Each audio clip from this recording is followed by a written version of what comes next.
خانہ کعبہ کو کون اور کب تباہ کرے گا؟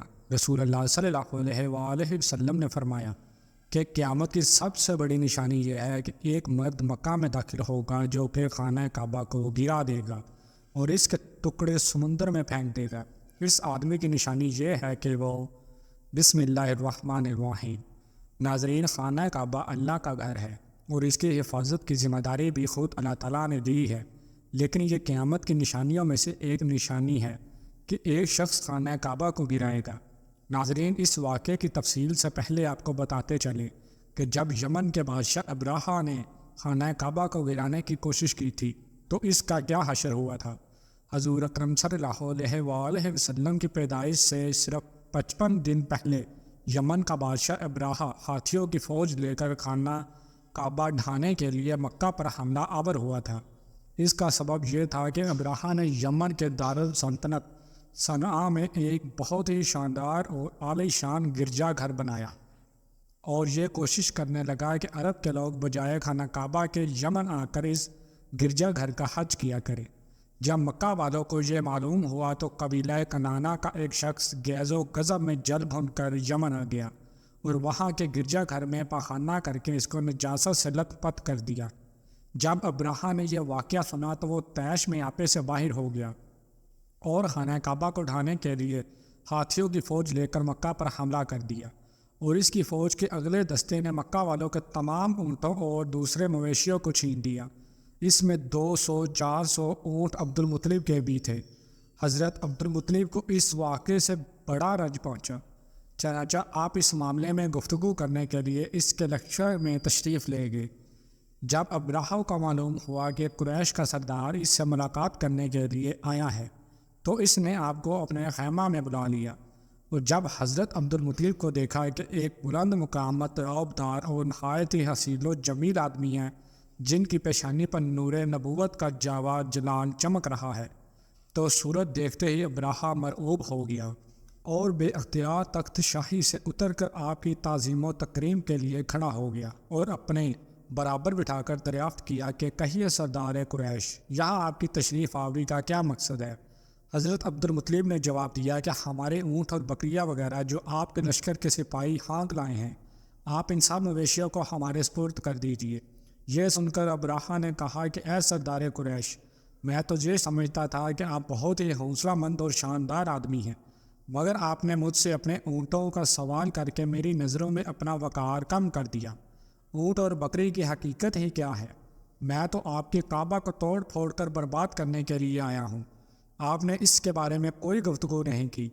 حضرت عبد المطلب نے کہا کہ مجھے تو اپنے اونٹوں سے مطلب ہے، کعبہ میرا گھر نہیں ہے بلکہ وہ خدا کا گھر ہے، وہ خود اپنے گھر کو بچا لے گا، مجھے کعبہ کی ذرا بھی فکر نہیں ہے۔ یہ سن کر ابراہا اپنے فرعونی لہجے میں کہنے لگا کہ اے سردار مکہ، سن لیجئے، میں کعبہ کو ڈھا کر اس کی اینٹ سے اینٹ بجا دوں گا اور روئے زمین سے اس کا نام و نشان مٹا دوں گا، کیونکہ مکہ والوں نے میرے گرجا گھر کی بڑی بے حرمتی کی ہے، اس لیے میں اس کا انتقام لینے کے لیے کعبہ کو مسمار کر دینا ضروری سمجھتا ہوں۔ حضرت عبد المطلب نے فرمایا، پھر آپ جانیں اور خدا جانے، میں آپ سے سفارش کرنے والا کون؟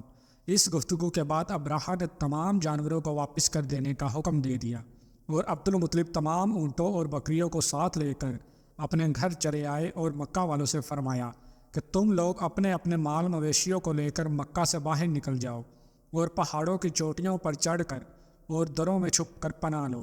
مکہ والوں سے یہ کہہ کر پھر خود اپنے خاندان کے چند آدمیوں کو ساتھ لے کر خانہ کعبہ میں گئے اور دروازہ کا حلقہ پکڑ کر انتہائی بے قراری اور گریبانزاری کے ساتھ دربار باری میں اس طرح دعا مانگنے لگے کہ اے اللہ، بے شک ہر شخص اپنے اپنے گھر کی حفاظت کرتا ہے، لہٰذا تو بھی اپنے گھر کی حفاظت فرما اور صلیب والوں اور صلیب کے پجاریوں کے مقابلہ میں اپنے اطاعت و شعار کی مدد فرما۔ حضرت عبد المطلب نے یہ دعا مانگی اور اپنے خاندان والوں کو ساتھ لے کر پہاڑ کی چوٹی پر چڑھ گئے اور خدا کی قدرت کا جلوہ دیکھنے لگے۔ ابراہا جب صبح کو کعبہ ڈھانے کے لیے اپنے لشکر جرار اور ہاتھیوں کی قطار کے ساتھ آگے بڑھا اور مقام مغمس میں پہنچا تو خود اس کا ہاتھی، جس کا نام محمود تھا، ایک دم بیٹھ گیا، ہاتھ چند مارا اور بار بار للکارا، مگر ہاتھی نہیں اٹھا۔ اسی حال میں قہر الہی ابابیلوں کی شکل میں نمودار ہوا اور ننھے ننھے پرندے جن کی چونچ اور پنجوں میں 3 کنکریاں تھیں سمندر کی جانب سے حرم کعبہ کی طرف آنے لگے۔ ابابیلوں کے ان لشکروں نے ابراہا کی فوجوں پر اس زور و شور سے سنگِ باری شروع کر دی کہ آنے ابراہا کے لشکر اور اس کے ہاتھیوں کے پر خچے اڑ گئے۔ ابابیلیوں کی سنگ باری خداوند قہار و جبار کے قہر و غضب کی ایسی مار تھی کہ جب کوئی کنکری کسی فیل سوار کے سر پر پڑتی تھی کہ وہ اس آدمی کے بدن کو چھیدتی ہوئی ہاتھی کے بدن سے پار ہو جاتی تھی۔ ابراہا کی فوج کا ایک آدمی بھی زندہ نہیں بچا اور سب کے سب ابراہا اور اس کے ہاتھیوں سمیت اس طرح ہلاک و برباد ہو گئے کہ ان کے جسموں کی بوٹیاں ٹکڑے ٹکڑے ہو کر زمین پر بکھر گئی۔ چنانچہ قرآن مجید کی سورہ فیل میں خداوند قدوس نے اس واقعے کا ذکر کرتے ہوئے ارشاد فرمایا، یعنی اے محبوب، کیا آپ نے نہ دیکھا کہ آپ کے رب نے ان ہاتھی والوں کا کیا حال کر ڈالا؟ کیا ان کے داؤں کو تباہی میں نہ ڈالا اور ان پر پرندوں کی ٹکڑیاں بھیجی تاکہ انہیں کنکر کے پتھروں سے مارے تو انہیں چبائے ہوئے بھوس جیسا بنا ڈالا۔ جب ابراہا اور اس کے لشکروں کا یہ انجام ہوا تو عبدالمطلب پہاڑ سے نیچے اترے اور خدا کا شکر ادا کیا۔ ان کی اس کرامت کا دور دور تک چرچا ہو گیا اور تمام اہل عرب ان کو ایک خدائے رسید بزرگ کی حیثیت سے قابل احترام سمجھنے لگے۔ تو ناظرین، اب آپ کو اس واقعے کے بارے میں بتاتے ہیں جو قیامت کے نزدیک پیش آئے گا اور جس کے بارے میں حضرت محمد مصطفیٰ صلی اللہ علیہ وآلہ وسلم نے فرمایا تھا۔ اللہ پاک کا آپ صلی اللہ علیہ وآلہ وسلم پر خاص کرم یہ ہے کہ آپ کو اللہ پاک نے تمام علوم عطا فرمائے جن کا تصور ہمارا انسانی ذہن کبھی نہیں کر سکتا۔ جو بات ہمارے نبی صلی اللہ علیہ وآلہ وسلم نے فرما دی وہ پوری ہو کر رہے گی۔ اللہ پاک ارشاد فرماتے ہیں، اور وہ کوئی بات اپنی خواہش سے نہیں کرتے، وہ تو نہیں مگر وہی جو انہیں کی جاتی ہے۔ اللہ کے علم کے سمندر کے مقابلے میں نبی اکرم کا علم ایک قطرہ ہے، مگر آپ صلی اللہ علیہ وآلہ وسلم کا یہ قطرہ تمام مخلوق کے لیے ایک سمندر کے برابر ہے۔ یہ بات سچ ہے کہ آپ صلی اللہ علیہ وآلہ وسلم کے علم کے بارے میں اندازہ نہیں لگا سکتے۔ اللہ کی ذات تو بہت ہی وسیع ہے، ہم اس کا اندازہ کس طرح لگائیں گے؟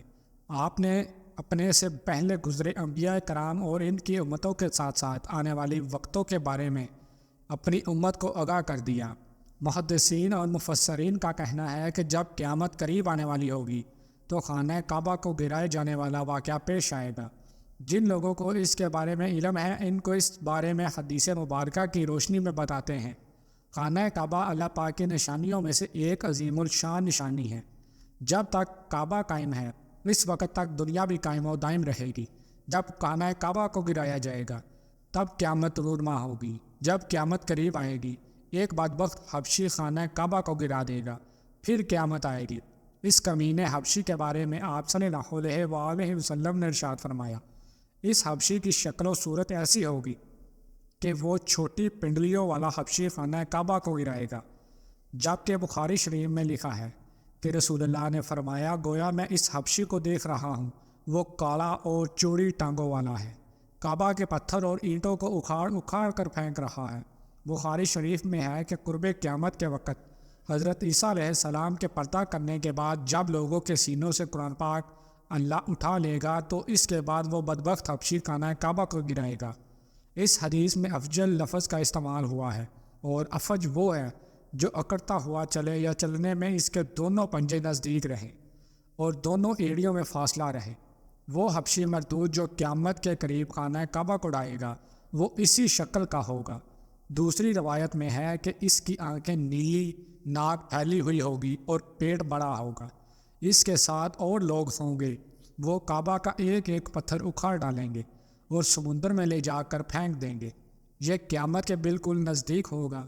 یہاں یہ بات بھی ذہن نشین رہے کہ ان قیامت کی نشانیوں سے متعلق روایات میں چند ایک معاملات و شخصیات کو چھوڑ کر ان کا ظاہر ہونے کا وقت، حالات و شخصیات و اقوام و عالم کا معاملہ کافی نامعلوم ہے اور واضح نہیں ہے کہ اس پر کوئی حتمی رائے دی جا سکے کہ کب کون کیسے خروج کرے گا وغیرہ۔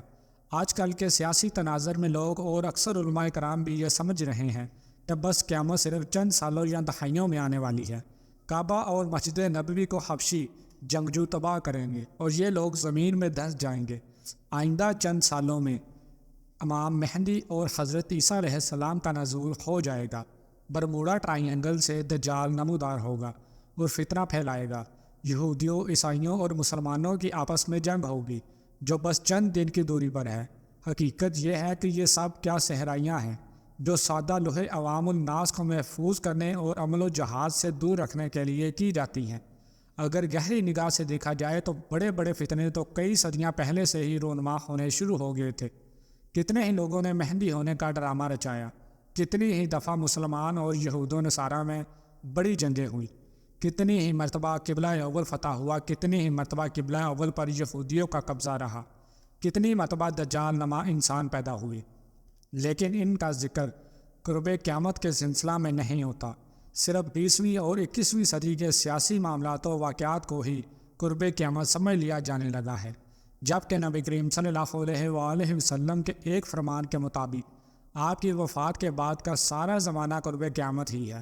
چاہے کتنی صدیاں بیت جائے، لہذا علماء کو چاہیے کہ آج کل کے سیاسی پروپیگنڈے سے متاثر ہو کر اس عوام الناس کو محفوظ کرنے کی بجائے ان کو نیک اعمال و جہاد فی سبیل اللہ کی ترغیب دے۔ اللہ تعالیٰ سے دعا ہے کہ اللہ تعالیٰ ہمیں نیک کام کرنے کی توفیق دے اور برائیوں سے دور رہنے کی ہمیں ہمت و توفیق عطا فرمائے، آمین۔